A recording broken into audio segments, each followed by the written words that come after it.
शराब घोटाला। पिछले 2 साल से ये शब्द आपने कई बार सुना होगा। 2 साल से बीजेपी की सारी एजेंसीज कई रेड मार चुकी हैं, कई लोगों को गिरफ्तार कर चुकी हैं, लेकिन अभी तक एक भी पैसे का हेरफेर कहीं नहीं मिला, कहीं से एक भी पैसा नहीं मिला। अगर भ्रष्टाचार वाकई हुआ है तो इतने करोड़ों रुपए गए कहां?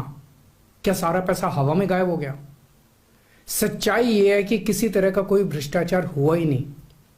अगर होता तो पैसा भी मिलता। ऐसे फर्जी केस में आम आदमी पार्टी के कई नेताओं को इन्होंने अभी तक जेल में रखा हुआ है।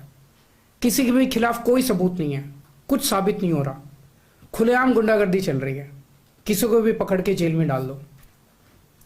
अब बीजेपी मुझे गिरफ्तार करना चाहती है। मेरी सबसे बड़ी संपत्ति, मेरी सबसे बड़ी ताकत मेरी ईमानदारी है।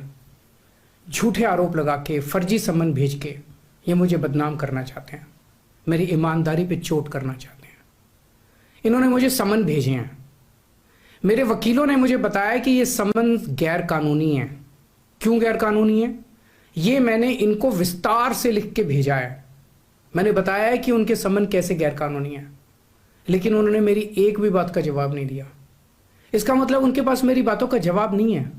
इसका मतलब वे भी मानते हैं कि उनका नोटिस गैर कानूनी है। क्या मुझे एक गैर कानूनी समन का पालन करना चाहिए?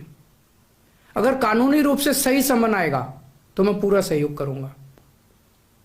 बीजेपी का मकसद जांच करना तो है ही नहीं। इनका मकसद तो लोकसभा चुनाव में मुझे प्रचार करने से रोकना है। ठीक लोकसभा चुनाव के पहले इन्होंने मुझे समन भेजा है। क्यों? इस जांच को चलते 2 साल हो गए। अभी ठीक लोकसभा चुनाव के पहले मुझे क्यों बुलाया जा रहा है? पहले क्यों नहीं बुलाया? सीबीआई ने मेरे को 8 महीने पहले बुलाया था। मैं सीबीआई में गया था, उनके सारे जवाब भी दिए थे। लेकिन अब ये लोग ठीक लोकसभा चुनाव के 2 महीने पहले मुझे बुला रहे हैं। तो बीजेपी का मकसद कोई पूछताछ करना थोड़ी है।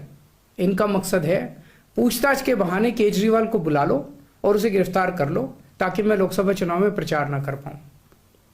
आज बीजेपी भ्रष्टाचारियों को नहीं पकड़ रही, बल्कि खुलेआम ईडी और सीबीआई का इस्तेमाल करके दूसरी पार्टियों के नेताओं को तोड़ के बीजेपी में शामिल करवाने का काम किया जा रहा है।